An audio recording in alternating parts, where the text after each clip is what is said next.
ಇವತ್ತು ಈ ವಿಡಿಯೋದಲ್ಲಿ ನೀವು ನೋಡ್ತಾ ಇದ್ದೀರಾ ದೇವನಹಳ್ಳಿ ಕೋಟೆ. ಸ್ನೇಹಿತರೆ, 1501ರಲ್ಲಿ ಆವತಿಯ ವಿಜಯನಗರ ಸಾಮ್ರಾಜ್ಯದ ಮುಖ್ಯಸ್ಥ ಮಲ್ಲಭೈರಗೌಡ ನಿರ್ಮಿಸಿದ ಈ ಕೋಟೆಯೇ ಈ ದೇವನಹಳ್ಳಿ ಕೋಟೆ.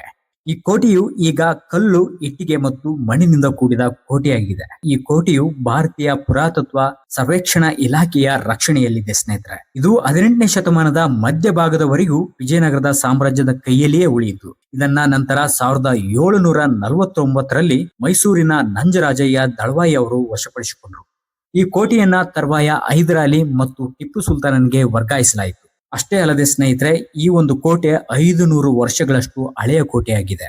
ಇದು ಆರಂಭದಲ್ಲಿ ಮಲ್ಲಭೈರಗೌಡರ ವಂಶಸ್ಥರ ಬಳಿ ಇತ್ತು ಈ ಒಂದು ಕೋಟೆ. ನಂತರ ರಾಷ್ಟ್ರಕೂಟರು, ತುಳಂಬರು, ಪಲ್ಲವರು, ಚೋಳರು, ಹೊಯ್ಸಳರು, ವಿಜಯನಗರದ ಅರಸರು, ಮೈಸೂರಿನ ಒಡೆಯರು, ಮರಾಠರು, ಹೈದರಾಲಿ ಮತ್ತು ಟಿಪ್ಪು ಸುಲ್ತಾನ್, ಅಂತಿಮವಾಗಿ ಇದು 1791ರಲ್ಲಿ ಬ್ರಿಟಿಷರ ವಶಕ್ಕೆ ಬಂದಿತ್ತು. ಸ್ನೇಹಿತರೆ, ಈ ಒಂದು ಕೋಟೆ ಈಗ ನಿಮ್ಗೆ ನೋಡೋದಕ್ಕೆ ಆಮೆ ಅಥವಾ ಅಂಡಾಕಾರದ ಆಕೃತಿಯಲ್ಲಿದೆ. ಸುಮಾರು 20 ಎಕರೆ ಪ್ರದೇಶದಲ್ಲಿ ಹರಡಿಕೊಂಡಿದೆ. ಸ್ನೇಹಿತರೆ, ಈ ಒಂದು ಕೋಟೆಯಲ್ಲಿ 12 ಅರೆ ವೃತ್ತಾಕಾರದ ಮತ್ತು 2 ಚೌಕಾಕಾರದ ಕೊತ್ತಲಗಳಿವೆ.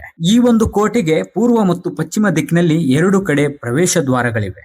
ಈ ದ್ವಾರಗಳು ಹೊರಭಾಗದಲ್ಲಿ ಬಾಗಿಲುಗಳುಳ್ಳ ಗೋಡೆ ಆಕಾರದ ರಕ್ಷಣಾತ್ಮಕ ರಚನೆಯನ್ನ ನಿರ್ಮಿಸಲಾಗಿದೆ. ಇದು ಶತ್ರುಗಳು ನೇರವಾಗಿ ಪ್ರವೇಶ ಮಾಡುವುದನ್ನ ತಡೆಯಲು ಸಹಾಯ ಮಾಡ್ತಾ ಇತ್ತಂತೆ. ಅಷ್ಟೇ ಅಲ್ಲದೆ ಶತ್ರುಗಳ ಚಲನವಲನಗಳನ್ನ ಗಮನಿಸಲು ಕೋಟೆಯ ಹೊರಗುತ್ತಿಯ ಉದ್ದಕ್ಕೂ ವಿ ಆಕಾರದ ಸಣ್ಣ ರಂಧ್ರಗಳು ಇರುವುದನ್ನ ನೀವು ಇಲ್ಲಿ ಗಮನಿಸಬಹುದು. ಈ ಒಂದು ಕೋಟೆಯ ಹಿಂದೆ ಸುತ್ತ ಕಂದಕ ತೋಡಿ ನೀರು ತುಂಬಿಸಿ ಮೊಸಳೆಗಳನ್ನ ಬಿಡ್ತಾ ಇದ್ರು ಎಂದು ಹೇಳಲಾಗ್ತಾ ಇದೆ. ಈ ಒಂದು ಕೋಟೆಯ ಗೋಡೆಗಳು ಮತ್ತು ಪ್ರವೇಶ ದ್ವಾರಗಳಲ್ಲಿ ಆಗಿನ ಕಾಲದ ಆಡಳಿತಗಾರರಾದ ಹೈದರಾಲಿ ಮತ್ತು ಟಿಪ್ಪು ಸುಲ್ತಾನರ ಆಡಳಿತದ ಕುರುಹಾಗಿ ಇಸ್ಲಾಮಿಕ್ ಶೈಲಿಯ ಅಲಂಕಾರಗಳು ಮತ್ತು ಅರೇಬಿಕ್ ಶಾಸನಗಳನ್ನ ನೀವು ಇಲ್ಲಿ ನೋಡಬಹುದು. ಸ್ನೇಹಿತರೆ, ಹಾಗೆಯೇ ಮೈಸೂರಿನ ಹುಲಿ ಎಂದೇ ಪ್ರಸಿದ್ಧರಾಗಿರುವಂತಹ ಟಿಪ್ಪು ಸುಲ್ತಾನರವರು ಇದೇ ದೇವನಹಳ್ಳಿಯ ಕೋಟೆಯ ಸಮೀಪದಲ್ಲಿ 1751ರಲ್ಲಿ ಜನಿಸಿದ್ರು. ಈಗ ಈ ಒಂದು ಸ್ಥಳದಲ್ಲಿ ಸ್ಮಾರಕವನ್ನ ನಿರ್ಮಿಸಲಾಗಿದೆ. ಸ್ನೇಹಿತರೆ, ನಿಮ್ಗೆ ಈ ಒಂದು ಕೋಟೆಯ ಒಳಗಡೆ ಹೋಗೋದಕ್ಕೆ ಯಾವುದೇ ಪ್ರವೇಶ ಶುಲ್ಕವಿರುವುದಿಲ್ಲ.